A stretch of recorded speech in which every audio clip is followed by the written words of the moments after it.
नमस्ते।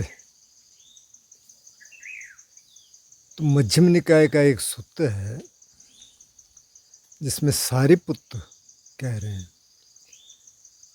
कि 4 तरह के लोग होते हैं। और वैसे ऐसे सूत्र कि 4 तरह के लोग, 5 तरह के लोग, ये ज़्यादातर अंगुत्तर निकाय में है, लेकिन ये मध्यम निकाय का सूत्र है। और बुद्ध नहीं बोल रहे हैं, सारिपुत्र कह रहे हैं। वैसे सारिपुत्र के और भी काफ़ी सारे सूत्र हैं अलग अलग निकायों में। वो बुद्ध के चीफ डिसाइपल थे और बुद्ध के बाद उनको प्रज्ञा में सबसे प्रखर माना जाता था। तो वो कह रहे हैं 4 तरह के लोग होते हैं। एक तो वो लोग हैं जिनके अंदर अभी सब कुछ है, काम क्रोध लोभ मोह सारे ऐब हैं, लेकिन उनको नहीं पता कि ये हैं। दूसरी तरह के लोग वो हैं जिनके अंदर हैं और उनको पता है। तीसरी तरह के वो लोग हैं कि जिनके अंदर नहीं है, इस समय नहीं है, ये अनंत की बात नहीं हो रही है, लेकिन किसी ने ध्यान की प्रैक्टिस की और कुछ टाइम के लिए थोड़ा सा वो नीचे चले जाते हैं, या ऊपर वाले निकल गए और नीचे अभी हैं, लेकिन उनको ये पता नहीं है कि अभी मेरे में नहीं है। और चौथे तरह के लोग ऐसे हैं कि जिनके अंदर अभी नहीं है और उनको मालूम है कि अभी नहीं है। तो अब की जो पहली तरह के लोग हैं कि जिनके अंदर सारे विकार भी मौजूद हैं, काम है, द्वेष है, क्रोध है, लोभ है, मोह है, लेकिन उनको पता ही नहीं है। तो जब पता ही नहीं है तो उस पर क्या काम करेंगे। अब ऐसे आप देख सकते हैं पूरे समाज में। अच्छा, हम सिर्फ आम लोगों की बात भी नहीं कर रहे, मतलब जो इस लाइन, जो अपने को स्पिरिचुअल कहते हैं, उन्हीं में देख लीजिए बहुत सारे ऐसे लोग होंगे जिनमें हैं लेकिन जिनको पता नहीं है। तो वो सिमिली देते हैं। इसमें कुछ सिमिलीज हैं ब्रॉन्ज प्लेट को लेके। ब्रॉन्ज मतलब कांसा। पहले कांसे के बर्तन यूज होते थे, खाना भी खाया जाता था। हमारे घर में भी 2 कांसे की थालियाँ थी, मैंने भी उसमें खाया हुआ है। वैसे मैं उसको ढूंढ रहा था लेकिन मुझे मिली नहीं पता नहीं कहाँ है अभी। बहुत पहले की बात कर रहा मैं। फिर उसके बाद कुछ और आया, फिर स्टील आ गया अभी। तो कि कोई एक व्यक्ति एक ब्रॉन्ज की प्लेट लेके आया बाज़ार से। अब जहाँ दुकानदार ने वो रखी हुई थी वो भी ऐसी जगह थी, कहीं कबर्ड में, किसी किनारे में, उसमें बहुत डर्ट है, बहुत धब्बे लगे हुए हैं। और ये लाता घर में और किसी ऐसी जगह रख देता है जहाँ वो दिख भी नहीं रही ठीक से और गंदी हो रही है। क्योंकि ये ऐसे वाले लोग हैं, जब पता ही नहीं है, काम क्रोध लोभ मोह हैं, तो दूर कैसे होंगे। उनको दूर करने का तरीका भी नहीं पता, मतलब तरीका ढूंढेंगे ही क्यों जब उनकी नज़र ही उस तरफ नहीं है। तो आम लोग तो मतलब आप देख ही सकते हैं, लेकिन स्पिरिचुअल लाइन में भी ऐसे लोग आप देख सकते हैं। तो फिर वो तो मतलब बहुत निकृष्ट श्रेणी का हो गया, जिसको ना तो पता है, और जब पता ही नहीं है तो वो रास्ता क्यों ढूंढेगा। दूसरी तरह के लोग वो हैं जिनके अंदर है और उनको पता है।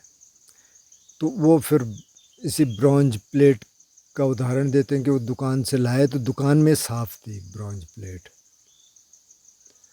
और जब घर लाया तो उन्होंने फिर से उसको ठीक सफाई की, उसकी पूरी पॉलिश की, फिर ऐसी जगह रखा कबर्ड में जहाँ एकदम नज़र पड़ती रहे, जहाँ साफ़ करते रहें। उसको साफ़ करना पड़ेगा, नहीं तो ब्रॉन्ज पे फिर से कोई भी प्लेट होगी उस पर फिर से लग जाएंगे दाग धब्बे, तो उसको साफ़ करते रहना पड़ेगा। तो इसी तरह इस व्यक्ति को पता है तो फिर ये रास्ता ढूंढेगा। जब इसको रास्ता मिल जाएगा तो रास्ते पे चलेगा और लगातार चलना पड़ेगा जब तक कि मंजिल नहीं मिल जाती जो इस रास्ते में अनंत है, लेकिन सबकी मंजिल वो नहीं है। ज़्यादातर की मंजिल ये है कि हम ठीक ठाक रहें, ठीक है। तो जब तक वो नहीं मिल जाता कि आप इतना कह सकते हैं कि हाँ जी ठीक है,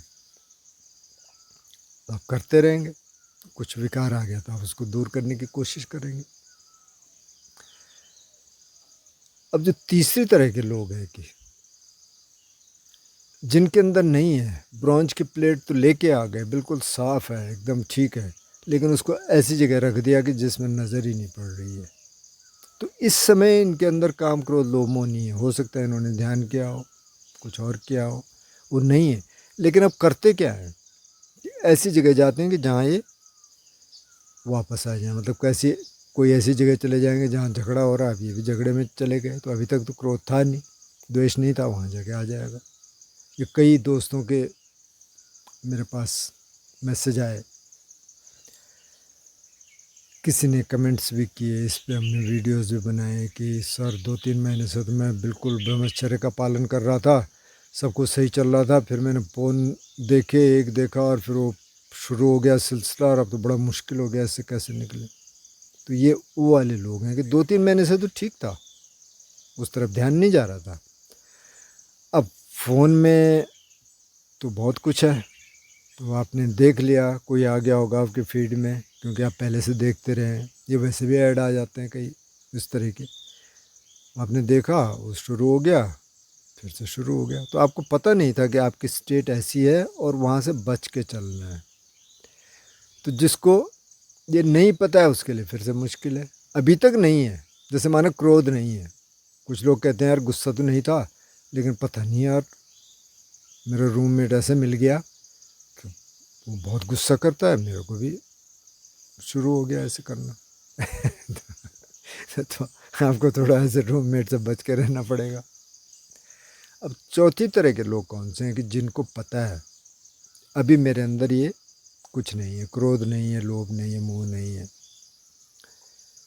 और वो उससे बच के चलते हैं कि ऐसी परिस्थितियां पैदा न हों। ऐसा न हो कि कोई फीड में आ जाए मेरे फ़ोन में, मैं फट से उसको देखने लग जाऊँ, नहीं, उसको अलग करेगा। कई ऐड ब्लॉक करने पड़ते हैं, मैं कई ऐड्स को ब्लॉक करता हूँ, हालांकि आजकल वो फिर से आ जाते हैं। पता नहीं क्यों, क्योंकि लोग बहुत देखते होंगे इस तरह के। तो वहाँ ये देखना है कि भाई उस तरफ न जाए, अभी मैं ठीक हूँ, उस तरफ न जाए। तो जो ब्रॉन्ज प्लेट है, अभी आपको पता है एकदम साफ़ है। सारे पुत्र कहते हैं कि ब्रॉन्ज प्लेट है। तीसरे वाले के पास भी ये साफ़ थी, उसने ऐसी जगह रख दी कि उसमें अब मैल आना शुरू हो गया। चौथे वाले के पास भी साफ़ है, उसने साफ़ करके रखा हुआ है, लेकिन उसको साफ़ करता रहता है, देखता रहता है कोई मैल तो नहीं आ रही है। तो ये चौथी तरह का सबसे अच्छा है।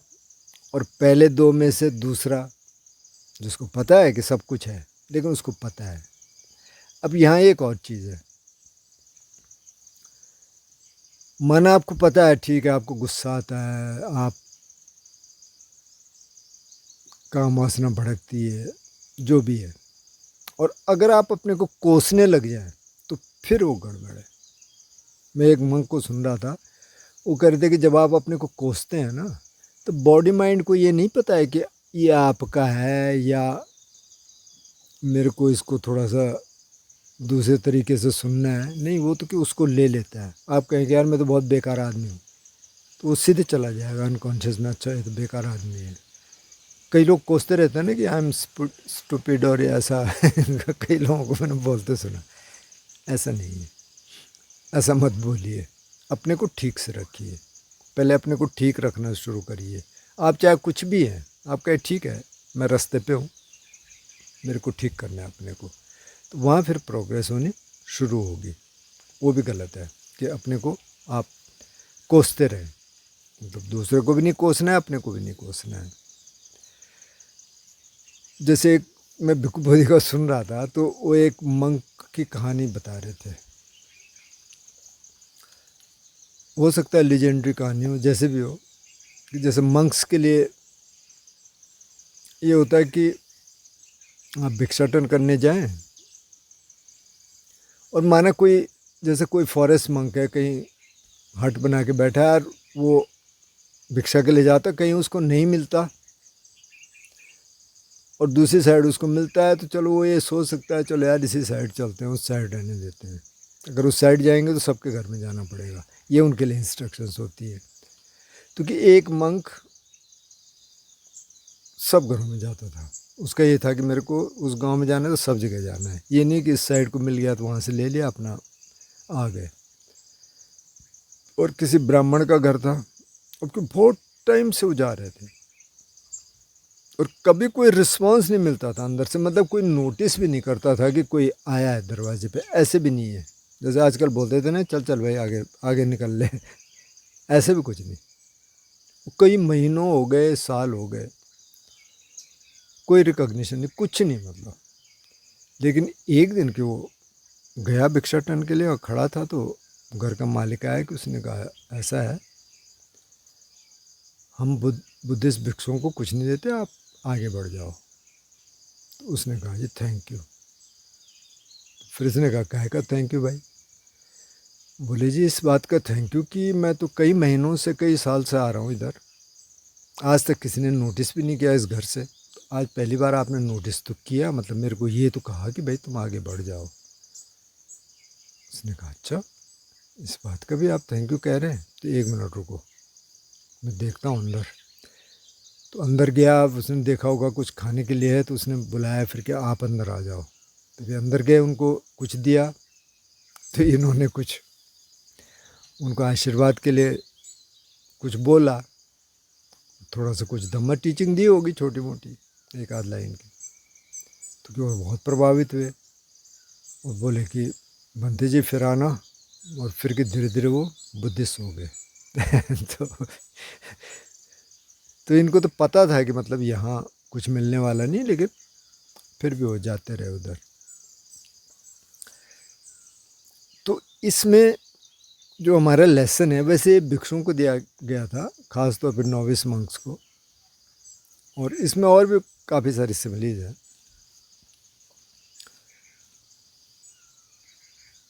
कई बार मैंने ये देखा ध्यान में, जैसे ध्यान में जो समाधि का है ना, कि समाधि में पहुंचने के लिए 5 निवरण जो हैं, जो राग द्वेष है यानी काम छंद व्यापाद है, फिर आलस है, बेचैनी है, संदेह है मार्ग के प्रति। कई बार मैं ये देखता हूँ ध्यान में कि इनमें से कोई है क्या। कई बार जैसे थोड़ा सा आलस रहता है, ख़ास तौर पे आजकल शाम को थोड़ा गर्मी भी रहती है, तो अच्छा ये है भाई पहले इसके साथ कुछ काम करना है। लेकिन कई बार जैसे सुबह एकदम क्लियर रहता है कि अच्छा क्या काम छंद है, क्या राग है, द्वेष है, नहीं है, आलस है, नहीं है, रेस्टलेसनेस है, नहीं है, मार्ग के प्रति संदेह नहीं है। तो ये समय बहुत सही है समाधि की कोशिश करने का। इसी तरह से बार बार ये भी चेक करना चाहिए क्या इस समय मेरे अंदर कोई विकार है, विकार आने की संभावना है अभी नहीं, तो अब मैं ऐसी परिस्थिति क्रिएट न करूं। जैसे अब यहाँ कुछ परिस्थितियाँ हो सकती हैं, जैसे माना एक दोस्त मेरे से कह रहे थे कि यार वैसे तो मैंने काफ़ी अलग रहना शुरू कर दिया, फिर भी कई बार जाना पड़ता है, किसी समारोह में जाना पड़ता है, कोई पार्टी में जाना पड़ता है, फिर तो वहाँ वही शुरू हो जाता है, क्या करें। मैंने कहा कम कर दो। तो ये आपको देखना पड़ेगा कि अगर जाना भी है, जैसे यहाँ जाना पड़ता है कई बार, तो आप संक्षेप में मिल मिला के आ जाओ, ताकि उसमें उलझना न पड़े। और अगर ऐसी परिस्थिति क्रिएट ही हो गई तो आप माइंडफुल हैं। तो ऐसी परिस्थिति में जाने से पहले आप एक बार कंटेम्पलेट कर लीजिए, अच्छा ये सिचुएशन आ सकती है, अच्छा मेरे को दूर रहना है। जैसे कोई दोस्त वो बीड़ी पीते हैं, तो मैंने उनसे कहा यार ये छोड़ दो। बोले यार मैं छोड़ता हूँ, फिर मैं लोगों के साथ जाता हूँ, फिर वहाँ शुरू हो जाती है। तो मैंने कहा भाई वैसे लोगों से आपको बचना पड़ेगा। बोले मेरा काम ऐसा है कि मेरे को जाना पड़ता है, तो कुछ कर नहीं सकते। इसीलिए बुद्ध ने कहा कि आपको पता होना चाहिए कि आपको कहाँ रहना है, किससे मिलना है, क्यों मिलना है, कौन आपका कल्याण मित्र है, कौन नहीं है। लेकिन अब जाना ही पड़ रहा है, तो फिर आपको थोड़ा स्ट्रांग बनना पड़ेगा अंदर से, आपको थोड़ा और ध्यान करना पड़ेगा ठीक से, ताकि आप उन परिस्थितियों का मुकाबला कर सकें, उनसे मतलब थोड़ा अलग रह सकें, डिटैच्ड रह सकें। लेकिन ऐसा शायद हर समय संभव नहीं होता, गृहस्थ में जाना पड़ता है। तो अगर आप नहीं हैं, मतलब एडिक्शन में नहीं हैं, या आप बैक बाइटिंग नहीं कर रहे हैं, आपको गुस्सा नहीं आ रहा है, भी ऐसी परिस्थितियां नहीं हैं, तो ऐसी परिस्थितियों में जाने से पहले एक तो अपने मन को आप तैयार कर लीजिए। दूसरा है ना, उस समय ये जो स्वीपिंग मेथड है कि आप भले ही 10 मिनट लेट के और थोड़ा सा फ्लो देख लीजिए, सांस के साथ अपनी बॉडी को देख लीजिए। उसमें थोड़ा आपको सूक्ष्म संवेदनाएं दिखनी शुरू हो जाती हैं। या राइज एंड फॉल देख लीजिए, थोड़ा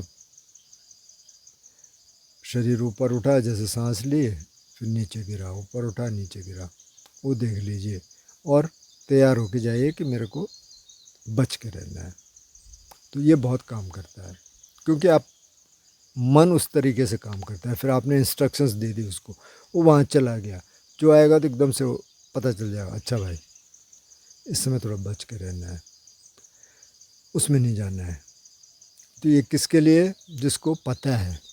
अब जिसको पता ही नहीं है तो मतलब वो तो अब क्या बोल सकते हैं, वो तो फिर ढूंढेगा भी क्या? जिसको पता ही नहीं है कि मेरे अंदर है ये, तो वो तो लगा रहेगा उसी में, लोट पलोट लगाएगा, तो उसकी बात नहीं हो रही। लेकिन जिसको पता है कि ये है और ये ट्रिगर होगा, और ये उसको, जिसको ये पता है कि अभी मेरे अंदर नहीं है भाई, ये कुछ नहीं है, और मेरे को इससे बच के रहना है, मेरे को ऐसी परिस्थितियां क्रिएट नहीं करनी है, न ऐसी परिस्थितियों में जाना है कि जहाँ ये ऊपर आए। तो वो इस तरह की प्रैक्टिस करके अगर आप जाएंगे तो इसमें बहुत अच्छा रहेगा, बहुत मदद मिलती है। और कभी माना हो गया तो आप उसके बाद उसको रिजॉल्व कर लीजिए, क्योंकि अब ऐसी सिचुएशंस तो आएंगी। तो जब ऐसी सिचुएशन आएंगी तो ये भी नहीं है कि अब आप उसका रोना ही रोते रहें, अरे यार ये हो गया, मैं तो तैयार होके गया था लेकिन ये हो नहीं पाया यार, क्या हो, कोई बात नहीं, नहीं हो पाया। देख लो, एनालाइज कर लो, थोड़ा इन्वेस्टिगेट कर लो, क्या था, कैसे था, आप क्या कर सकते थे, आगे से आप ठीक रहने की कोशिश करिए। इसीलिए कहते हैं ना, गृहस्थ में रह के ध्यान करना बहुत मुश्किल है। इसलिए बुद्ध ने कहा कि भाई अगर आप तैयार हैं तो इधर आ जाइए, यहाँ थोड़ा आसान है, ऐसी परिस्थितियाँ नहीं, लेकिन ऐसा है नहीं। मतलब वहाँ भी अब कौशाम्बी सूत्र है, तो उसमें तो 2 ग्रुप मंक्स के लड़ते रहे 1 साल तक। 1 साल बाद उन्होंने समझौता किया, बुद्ध भी चले गए वहाँ से। तो मंक्स के बीच भी लड़ाई होती है, मोनेस्ट्रीज में भी होता होगा, होती है, मतलब ऐसे दड़े बन जाते हैं, धम्मा सेंटर्स में होता है। तो ऐसा नहीं है कि वहाँ नहीं होगा, लेकिन वहाँ थोड़ा इस लेवल का नहीं होता, थोड़ा अलग तरह का होता है। तो ये सारिपुत्र की टीचिंग है। सारिपुत्र की टीचिंग काफ़ी सूत्रों में है, और वो बहुत एनालिटिकल है, मतलब बहुत चीज़ों को समझा के बोलते हैं। इसमें और भी कुछ सिमलीज हैं। बाय द वे शायद मजमू निकाय का 5वां सूत्र है शायद, अगर आप देखना चाहें तो देख सकते हैं। तो ये था कि भाई अगर तो आपको पता है कि भाई ये विकार हैं और बहुत ज़्यादा आ रहे हैं, तो भी आपको थोड़ा सा संयम रखना पड़ेगा, सोचना पड़ेगा कैसे करेंगे। और आपको पता है कि अभी सही है, कुछ टाइम से तो नहीं आ रहा है, तो तब और आपको अलर्ट रहना पड़ेगा कि ये ऐसी परिस्थितियाँ न पैदा हों कि ये विकार आए। और जिन दोस्तों ने ध्यान अभी शुरू नहीं किया, तो मेरा आग्रह ये है कि 10 मिनट कर लीजिए, 10 मिनट शुरू कर दीजिए। कुछ लोग जो कर रहे हैं लेकिन उनको लगता है कि ठीक नहीं हो रहा है, तो कई बार ना, कई दोस्तों का, अभी एक दोस्त से मेरी बातचीत हो रही थी कल परसों, आज भी उनका एक मैसेज था, और जो इससे पिछला वीडियो था उसमें हमने उनका जिक्र किया, उनके जो 2 सवाल थे। ये जो कंसेप्ट्स हैं ना कि अनिच्च, अनात्ता, दुख, और ये जो फ्री फ्लो, विपස්සना में जब जाते हैं तो कहते हैं कि बस संवेदनाओं का फ्लो मिलता है, भंग नहीं आना, बिल्कुल भंग हो जाता है, इसमें नहीं फंसना है। ये सारे कंसेप्ट्स हैं। आप वहाँ रहिए जो आपकी प्रैक्टिस अभी है। अभी अभी क्या है, अभी आप सांस देख पा रहे हैं, ठीक है। 10 मिनट 15 मिनट किया आपने, 1 मिनट देख पाए, बहुत बढ़िया, देख पाए, बस। आप उस चक्कर में मत रहिए। अब अभी तो आप 10 मिनट में 15 मिनट में 2-3 मिनट नहीं देख पा रहे और सोच रहे हैं कि भंगन्यान कब आएगा, तो उसमें तो फिर फ्रस्ट्रेशन आएगा और पता नहीं क्या होता है भंगन्यान, अभी तो पता ही नहीं है ना। तो इन कंसेप्ट्स में नहीं फंसना है। जो 10 दिन का विपස්සना करते हैं, इसमें बहुत ज़्यादा लोडिंग टर्म्स हैं ये सारी, कि भंगन्याना, अनिच्चा उसका होना चाहिए।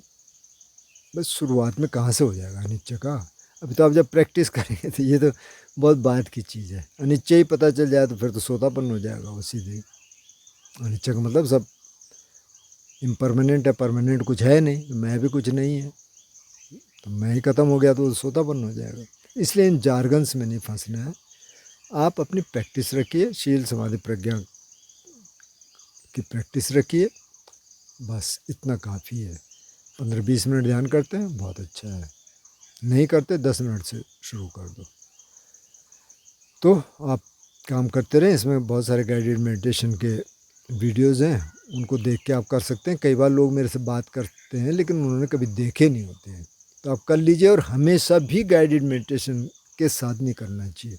आपने 5-7 बार कर दिया, आप अब खुद करो, फिर कभी ज़रूरत पड़ती है बीच में फिर कर लो, लेकिन हमेशा नहीं करना चाहिए, नहीं तो फिर उसकी आदत पड़ जाती है। और फिर उसमें क्या होता है, उसमें तो आपको पता ही है, अगर जैसे मानो गोयनका जी की टेप पे आप कर रहे हैं तो आपको पता ही है वो क्या कह रहे हैं ना। और 10वें मिनट में क्या कह रहे हैं, 15 मिनट में क्या कह रहे हैं, बाकी दिमाग सो जाता है, काम नहीं कर पाता। तो कुछ दिन करिए, फिर उसको हटा दीजिए, फिर अपने आप करिए। फिर आपको लगता है किसी दिन अच्छा थोड़ा सा रिफ़्रेश करना है, कर लीजिए। तो आप काम करते रहिए। मेरे ख्याल आज के लिए इतना काफ़ी है। नमस्ते।